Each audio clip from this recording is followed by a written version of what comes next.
ಶ್ರೀ ಗಣಪತಿ ಶಾರದಾ ಗುರುಭ್ಯೋ ನಮಃ. ಯತ್ರ ಯೋಗೇಶ್ವರ ಕೃಷ್ಣೋ ಯತ್ರ ಪಾರ್ಥೋ ಧನುರ್ಧರಃ ತತ್ರ ಶ್ರೀ ವಿಜಯ ಭೂತಿರ್ಧ್ರುವ ನೀತಿರ್ಮತಿರ್ಮಮ. ಶ್ರೋತೃಗಳಿಗೆ ಶ್ರೀ ಅಳಸಿಂಗರಾಚಾರ್ಯ ವಿರಚಿತ ಶ್ರೀ ವ್ಯಾಸ ಮಹರ್ಷಿ ಪ್ರಣೀತ ಶ್ರೀಮನ್ ಮಹಾಭಾರತದ ಸ್ತ್ರೀ ಪರ್ವದಲ್ಲಿ ಯುಧಿಷ್ಠಿರಾದಿಗಳು ಗಾಂಧಾರಿಗೂ ಕುಂತಿಗೂ ನಮಸ್ಕರಿಸಿದುದು, ಅವರಿಬ್ಬರು ದ್ರೌಪದಿಯನ್ನು ಸಮಾಧಾನಪಡಿಸಿದುದು ಎಂಬ 15ನೆಯ ಅಧ್ಯಾಯಕ್ಕೆ ಸ್ವಾಗತ. ಆಮೇಲೆ ಪುತ್ರ ಪೌತ್ರ ಮರಣದಿಂದುಂಟಾದ ದುಃಖ ಕೋಪಗಳಿಂದ ಕುದಿಯುತ್ತಿದ್ದ ಗಾಂಧಾರಿಯು ಯುಧಿಷ್ಠಿರನ ವಿಷಯವಾಗಿ, ಈಗಿನ ರಾಜನೆಲ್ಲಿ ಎಂದು ಕೇಳಿದಳು. ಆಗ ಯುಧಿಷ್ಠಿರನು ನಡುಗುತ್ತಾ ಕೈ ಮುಗಿದುಕೊಂಡು ಗಾಂಧಾರಿಯ ಸಮೀಪಕ್ಕೆ ಬಂದು, ದೇವಿ, ಇದು ನಿನ್ನ ಪುತ್ರರನ್ನು ಕೊಂದ ಕ್ರೂರನಾದ ಯುಧಿಷ್ಠಿರನು ನಾನೇ. ಈಗಿನ ಲೋಕನಾಶಕ್ಕೆಲ್ಲ ನಾನೇ ಮೂಲ ಕಾರಣನು. ನಾನು ಶಾಪಯೋಗ್ಯನಾದುದರಿಂದ ನನ್ನನ್ನು ಶಪಿಸಿಬಿಡು. ಇಷ್ಟ ಮಿತ್ರರನ್ನೆಲ್ಲ ಕೊಂದ ಕ್ರೂರನು ಮಿತ್ರದ್ರೋಹಿಯೂ ಆದ ನನಗೆ ಇನ್ನು ನನ್ನ ಪ್ರಾಣದಲ್ಲಿಯಾಗಲಿ ರಾಜ್ಯದಲ್ಲಿಯಾಗಲಿ ಸುಖದಲ್ಲಿಯಾಗಲಿ ಅಪೇಕ್ಷೆಯಿಲ್ಲ ಎಂದನು. ಆ ಸ್ಥಿತಿಯಲ್ಲಿದ್ದ ಯುಧಿಷ್ಠಿರನನ್ನು ನೋಡಿ ಗಾಂಧಾರಿಯು ನಿಟ್ಟುಸಿರು ಬಿಡುತ್ತಾ ಮರು ಮಾತನ್ನಾಡದಿದ್ದಳು. ಧರ್ಮಜ್ಞಳು ದೀರ್ಘಾಲೋಚನೆಯುಳ್ಳವಳು ಆದ ಆ ದೇವಿಯು ತನ್ನ ಮುಂದೆ ಸಾಷ್ಟಾಂಗವಾಗಿ ಮೈಬಗ್ಗಿ ತನ್ನ ಪಾದಗಳಿಗೆ ಬೀಳುತ್ತಿದ್ದ ಧರ್ಮರಾಜನ ಬೆರಳುಗಳ ತುದಿಯನ್ನು ತನ್ನ ಕಣ್ಣುಗಳನ್ನು ಮರೆಸಿದ್ದ ಪಟ್ಟವಸ್ತ್ರದ ಸಂದಿನಿಂದ ನೋಡಿದಳು. ಅವಳ ದೃಷ್ಟಿ ಬಿದ್ದೊಡನೆ ಸುಲಕ್ಷಣವಾದ ನಖಗಳುಳ್ಳ ಆ ಧರ್ಮರಾಜನ ನಖಗಳು ವಿಕೃತ ರೂಪವುಳ್ಳವುಗಳಾದವು. ಅದನ್ನು ನೋಡಿ ಅರ್ಜುನನು ಭಯಪಟ್ಟು ವಾಸುದೇವನ ಹಿಂಭಾಗಕ್ಕೆ ಹೋಗಿ ನಿಂತನು.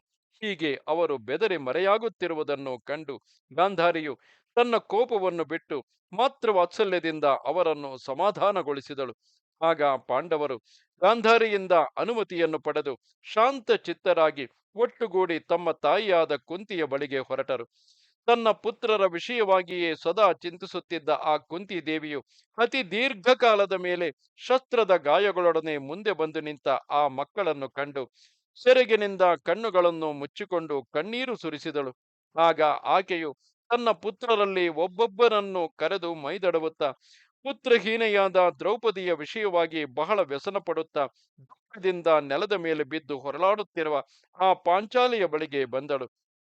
ಆಗ ದ್ರೌಪದಿಯು, ಅಮ್ಮ, ಅಭಿಮನ್ಯು ಸಹಿತವಾಗಿ ನಿನ್ನ ಪೌತ್ರರೆಲ್ಲರೂ ಸತ್ತರು. ಅವರು ನಿನ್ನನ್ನು ನೋಡಿ ಬಹಳ ದಿವಸಗಳಾದವು.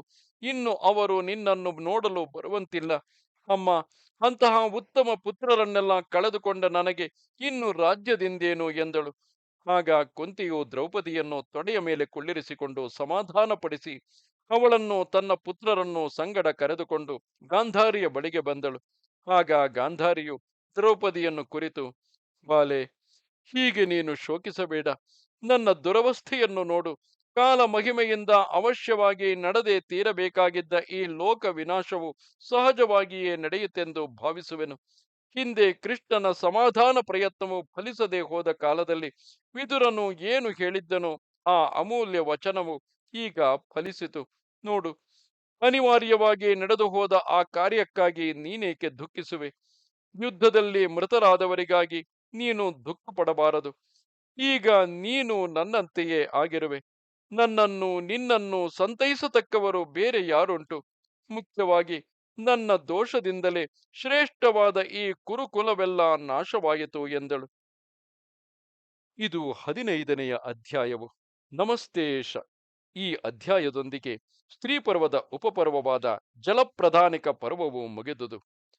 ನಮಸ್ತೆ ಶಾರದೆ ದೇವಿ ಕಾಶ್ಮೀರ ಪುರವಾಸಿನಿ ತ್ವಾಮಹಂ ಪ್ರಾರ್ಥಯೇ ನಿತ್ಯಂ ವಿದ್ಯಾದಾನಂಚ ದೇಹಿಮೆ. ನಮಸ್ಕಾರ.